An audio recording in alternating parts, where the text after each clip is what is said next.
Hello guys, welcome back to our channel. और आज हम करने वाले हैं IMO 2025 का पेपर और क्लास 10th, जिसमें हम आज पार्ट 1 मेंटल एबिलिटीज सॉल्व करने वाले हैं। तो लेट्स स्टार्ट द क्वेश्चन। हाँ, हियर्स द फर्स्ट क्वेश्चन। इस क्वेश्चन में आपको कहा है कि P hashtag Q means P is the mother of Q.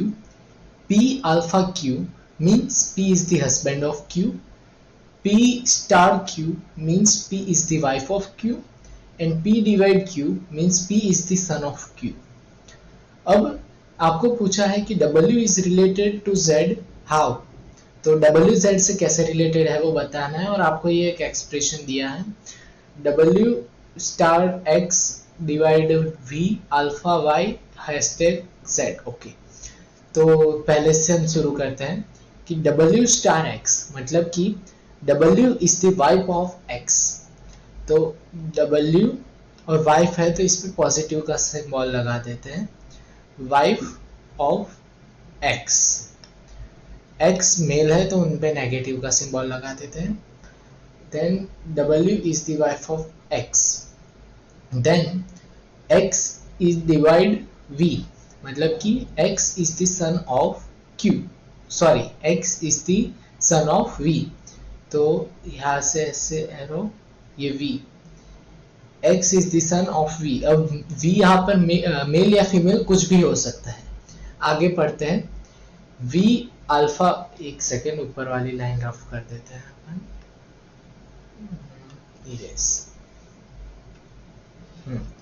Okay, तो अरे ये क्या हो रहा है।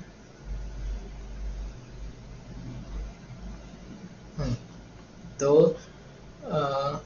V अल्फा Y, उसका मतलब है V is the husband of Q, V is the husband of Y। तो V Y का हस्बैंड है मतलब V मेल हुआ तो नेगेटिव का सिंबल, और Y हस्बैंड है मतलब Y, इस पे पॉजिटिव का सिंबल क्योंकि ये वाइफ है उनकी, male. Then next is Y hashtag Z, उसका मतलब है Y is the mother of Z। अगर Y है Z की, Y Z की मदर है तो Z उसकी डॉटर या हस्बैंड कुछ भी हो सकती है। अब रिलेशन पूछा है W और Z के बीच का, मतलब इन दोनों के बीच का रिलेशन पूछा है। तो अब ये दोनों ब्रदर सिस्टर हुए, तो और ये X की वाइफ है, तो Z और W के बीच का रिलेशन हुआ वो है सिस्टर इन लॉ का relation. So option D is the correct option. अब नेक्स्ट आपको पूछा है group the given figure in the three classes on the basis of their identical properties using each figure only once। तो अब इस type के जो क्वेश्चंस होते हैं वो मेनली ऑप्शन चेकिंग से जल्दी हो जाते हैं। तो ऑप्शन चेक करते हैं। पहले 168, 148, 168 और 157, तो ए और सी तो सेम है, इसमें 1 सब में सेम है, तो चेक करते हैं 1 के साथ 6, 4 या फिर 5 ग्रुप हो रहा है। तो 1 में ये जो एरो और ये सर्कल है उनके बीच में 2 स्टिक्स हैं। फिर 6 चेक करते हैं, तो 6 में भी एरो और सर्कल के बीच में 2 स्टिक्स हैं। देन 4 चेक करते हैं, तो 4 में बस एक ही स्टिक है, मतलब कि बी ऑप्शन एलिमिनेट हो गया। देन डी मतलब 5 को देखते हैं कि ये एरो और सर्कल के बीच में कोई स्टिक नहीं है, मतलब डी भी एलिमिनेट हो गया। अब बची 2 ऑप्शन ए और सी। 1, 6, 8, तो 1 और 6 तो चेक कर लिया। 8 में ये सर्कल और एरो के बीच में 2 स्टिक है, मतलब ये ए और सी में से कोई भी हो सकता है। अब दूसरे में देखते हैं 2, 5 और 2, 4। अब 2 के साथ 5 पेयर होता है या 4 पेयर होता है, वो चेक करते ही हमारा आंसर आ जाएगा।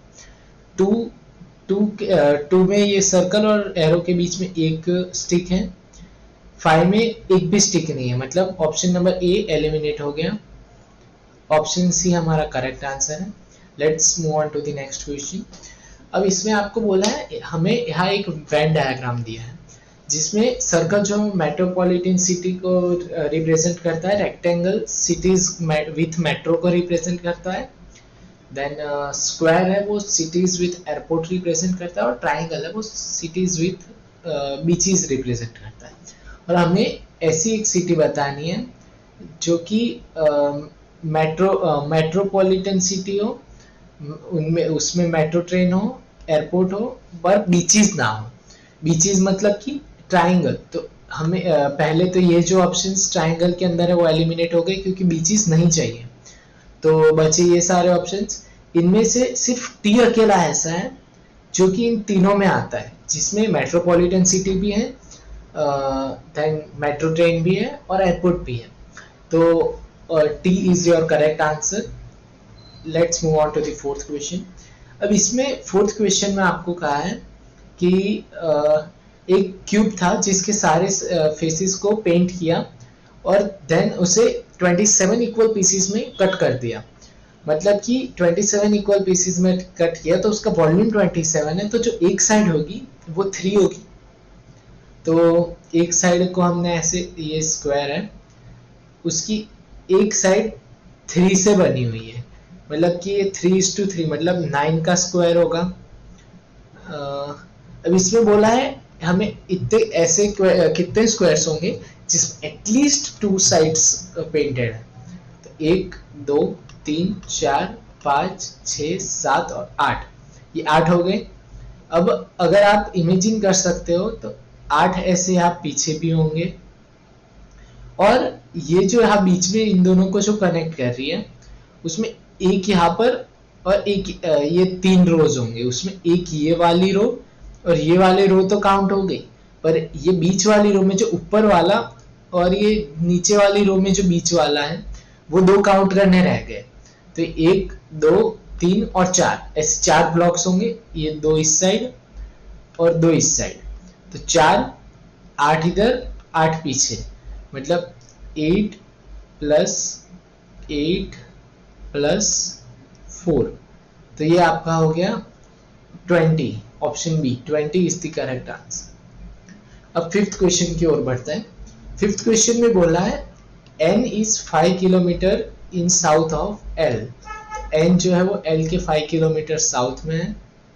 देन बोला है p is 10 kilometre east of m which is 5 kilometre west of n। मतलब कि n जो है वो 5 किलोमीटर वेस्ट में है n के, और p जो है वो 10 किलोमीटर, मतलब 5 तो ये हो गए, 5 ये हो गए, 10 किलोमीटर ईस्ट में है m के। अब बेसिक जो हमारा ये डायरेक्शन होता है वो हम ऐसे लेते हैं, ऊपर नॉर्थ, नीचे साउथ, इस साइड वेस्ट, राइट में वेस्ट, राइट में ईस्ट और लेफ्ट में वेस्ट। तो इस हिसाब से हम ये डायग्राम बनाएंगे। इसमें बोला है O is 5 kilometre in south of M। तो M के साउथ में O, यहाँ पर 5 किलोमीटर साउथ में M के O है, और हमें पूछा है क्वेश्चन में O और P के बीच का डिस्टेंस और डायरेक्शन। तब आप अगर देख पा रहे हो तो ये एक ये एक राइट एंगल ट्राइंगल बन गया। ये राइट एंगल ट्राइंगल में अगर पाइथागोरस थ्योरम लगाए हम तो ये 5 और 5 10 और ये 5, तो 10 का स्क्वायर प्लस 5 का स्क्वायर इक्वल्स OP का स्क्वायर हुआ। 10 का स्क्वायर 100 प्लस 25, तो वो हो गया 125 अंडर रूट इक्वल्स OP। अब अंडर रूट 125 को हम लिख सकते हैं 5 रूट 5, तो 5 रूट 5 हमारा करेक्ट आंसर हो गया। पर इसमें 2 ऑप्शंस है, एक है साउथ वेस्ट और एक है नॉर्थ ईस्ट। तो ओके यहाँ पूछा है how far is P with respect to O। P को विथ रिस्पेक्ट टू O बताना है, मतलब हम जो डायरेक्शन देखेंगे वो O पे बैठ कर देखेंगे। तो O से ये जो डायरेक्शन हुई वो ये नॉर्थ हो गई और ये ईस्ट हो गई, तो ये जो बीच वाली जो डायरेक्शन हुई वो नॉर्थ ईस्ट हुई। तो option C is the correct. Then select the odd one out. तो अब इसमें आप देख सकते हैं M फिर N और O, मतलब ये एक छोड़कर O आया। देन J K L एक छोड़ के L आया। H I J एक छोड़ के H को एक छोड़ के J आया। अब ये एक ही ऑप्शन ऐसा है जिसमें डी के बाद जी जो आ रहा है वो 2 के गैप पे आ रहा है, तो option B is the correct answer. अब नेक्स्ट देखते हैं, इसमें नंबर ऑफ ट्राइंगल्स काउंट करना है हमें, तो वो क्या हो गए, 1 2 3 4, ये 4, ये 5 और ये पूरा वाला एक 6। अब ये जो होगा, ये जो हम काउंट कर रहे हैं उसे काउंट करने का एक फॉर्मूला भी होता है। जैसे ये जो हमारा बेस है, एक सेकेंड, ओके, हाँ, ये जो हमारा बेस है उस पे से 3 निकल रहा है, 3 ट्राइंगल बन रहा है बेस पे, तो 3 और 3 माइनस 1 मतलब 3 इंटू 2, तो ये हो गए 6। मतलब ये जो टोटल ट्राइंगल्स बन रहे होंगे वो 6 ट्राइंगल्स बनेंगे। फिर एक सेकेंड, ओके, तो ये हो गया 1 2 3, ये 3 हो गए, फिर ये 1, ये 2 और ये 3, मतलब टोटल 6 हो गए ये बेस वाले। फिर ये एक ट्राइंगल, तो मतलब 7, फिर ये छोटे वाले 2 8 9, फिर ये छोटा वाला, मतलब ये जो छोटे वाले 2 से मिलकर एक बना है वो 3, मतलब 7 और 3 10। देन ये आप देख सकते ये वाले ट्राइंगल्स 10 11, फिर ये पूरा वाला बड़ा बड़ा ट्राइंगल 12, फिर ये छोटे 13 14, फिर ये 15 और ये 16, मतलब option C 16 is your correct answer. Let's move on to the next question. अब ये जो फिगर्स वाले क्वेश्चंस होते हैं ना, वो मोस्ट ऑफ ऑप्शन चेकिंग से बहुत जल्दी हो जाते हैं।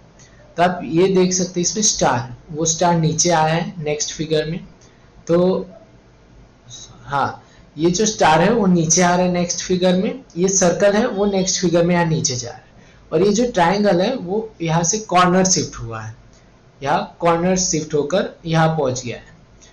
फिर हम यहाँ ये पोजीशन पे एक नया फिगर आ रहा है, और यहाँ पर ये सिर्फ ऊपर ऊपर ब्लैक एंड व्हाइट और ऊपर नीचे हो रहा है। तो ये जो फिगर में ये एक तो फिक्स हो गया कि यहाँ पर ऐसे ऊपर फेसिंग ये आएगा, मतलब ये या तो ऑप्शन ए आएगा या फिर बी, ए बी या फिर डी आएगा, ये ऑप्शन एलिमिनेट हो गया। फिर एक एक नीचे लाना है, मतलब डिवीजन यहाँ पहुंच जाएगा और ये मनी वाला सिंबल यहाँ आ जाएगा, तो बेस में डिवीजन, ये मनी वाला सिंबल, तो अब ए या डी में से कोई हो सकता है, ये ए सी और सॉरी ए और डी में से कोई हो सकता है, बी वाला भी एलिमिनेट हो गया। फिर हम नेक्स्ट देखेंगे, तो ए क्रॉस होके यहाँ पहुंच गया, तो ए और डी दोनों में सेम है।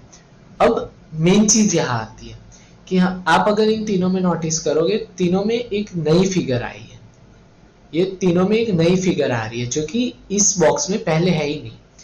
तो अगर अब नेक्स्ट जो फिगर आएगी उसमें ये स्टार होगा, तो ये तो ऑलरेडी पहले प्रेजेंट थी वैसी फिगर बन गई, तो वो तो हो नहीं सकती। तो नेक्स्ट जो फिगर आएगी वो हैशटैग वाली होगी, मतलब कि नए सिंबल वाली होगी, तो इसका ऑप्शन डी करेक्ट आंसर हो गया। अब बढ़ते हैं अगली स्लाइड पर। हाँ, यहाँ पर आप देख सकते हैं, how many such pairs of letters are there represent each of which having as many as letter between them in the English alphabet। मतलब ये क्वेश्चन ऐसा कहना चाह रहा है कि जैसे ए बी सी डी, ऐसे मान लो A B C D alphabet है, तो उसमें जैसे बी और डी के बीच में सी आ रहा है, मतलब एक लेटर आ रहा है, तो वैसे ही कोई वर्ड में ऐसे कितने लेटर्स है जिनके बीच में, जिनके बी और डी के बीच में सिर्फ एक लेटर हो। तो वैसे ही यहाँ पर आप देख सकते हैं एक ये वाली पेयर हो गई आर और पी, जिनके बीच में सॉरी ये वाली नहीं, O P Q, P Q R, हाँ P Q R, P then Q और फिर आर, मतलब कि पी और आर के बीच में एक ही लेटर है। और इसमें भी आप देख सकते हो पी और आर के बीच में सिर्फ ई, एक ही लेटर है। फिर नेक्स्ट हो गई आर और S, are S, P Q R S, तो आर और एस के बीच में कोई लेटर नहीं है, तो यहाँ आप देख सकते हो, नहीं आर और एस नहीं आएगा। और O P Q, Q R S T, okay,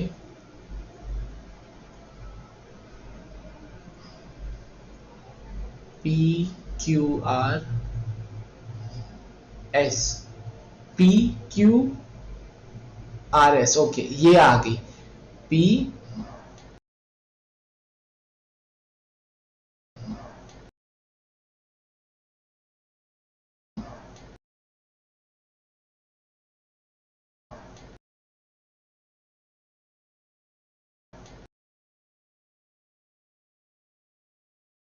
Q, फिर आर, सॉरी सॉरी सॉरी, क्या हो गया,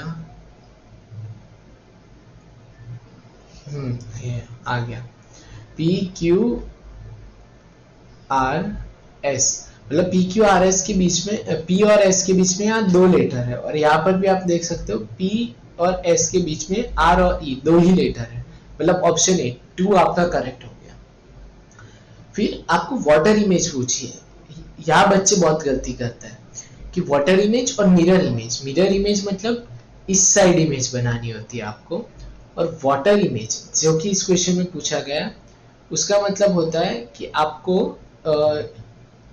एक सेकेंड इसे रफ कर देते हैं, हाँ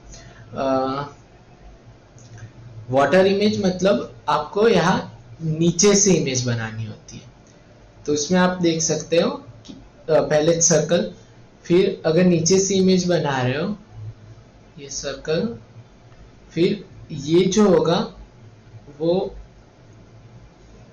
यहाँ नीचे की साइड होगा, और ये ऐसे होगा, एल ऐसे बनाएगा। तो पहले तो ये बहुत से बच्चे क्या करते हैं कि मिरर इमेज समझ लेते हैं, तो वो ये आंसर टिक कर देते हैं, जो कि गलत हो जाता है। फिर ये इसमें IMO सीधा ही है, मतलब ये भी गलत हो गया, और ये भी टेढ़ा है, तो ये गलत हो गया। अब ए और डी में से कोई एक हो सकता है, ए और डी। अब ए और डी में आप देख सकते हो कि ये जो 5 वाला है, 5 ऐसा बनना चाहिए कि ये शेडेड पार्ट ऊपर की साइड आए, और 5 यहाँ पर ऐसे शेप में होना चाहिए, ये 5 ऐसे बनना चाहिए, जो कि ऑप्शन ए में करेक्ट है, और डी में सीधा ही दे दिया है, मतलब ये गलत है।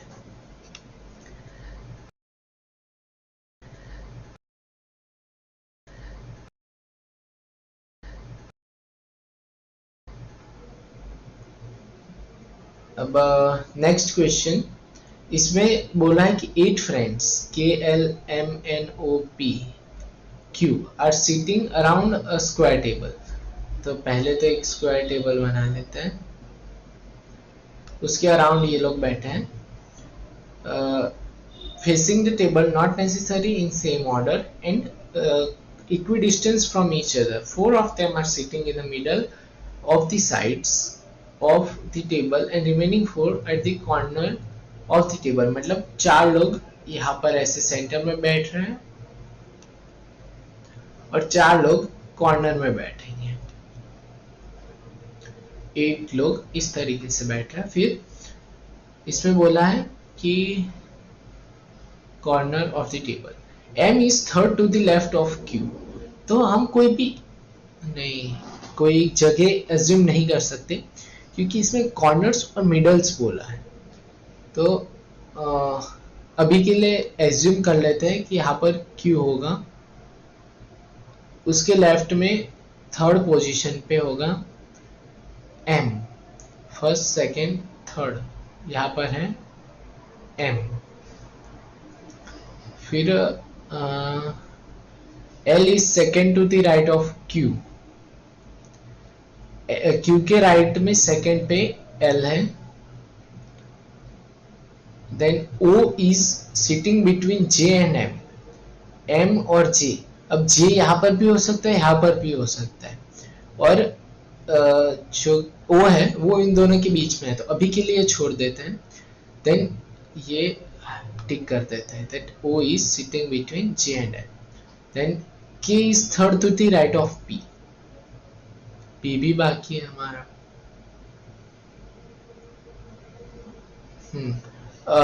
यहाँ पूरा पढ़ते हैं कि k is sitting to the right of p who is sitting in the intermediate neighbour of m। तो m का इंटरमीडिएट नेबर है p, जो कि यहाँ पर ही हो सकता है, ये p, then p, then sorry third, first second and third. Third हो गया, यहाँ पर आएगा k, जो कि p के थर्ड में है, राइट साइड थर्ड में है।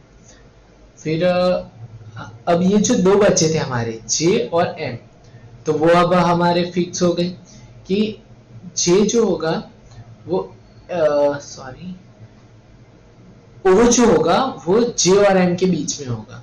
अब यहाँ पर तो o हो नहीं सकता, यहाँ पर तो j हो नहीं सकता क्योंकि यहाँ p से फील्ड है, तो यहाँ पर आएगा ये j और यहाँ o। अब एक ही जगह बची जो कि k l m n, n के लिए होगी। अब एक ही जगह टेबल पर बची है तो n वहीं पे आएगा। तो अब पूछा है the following sitting second to the right of n, n के सेकंड में राइट में कौन बैठा होगा, फर्स्ट और सेकंड, तो ये k, option B is the correct answer.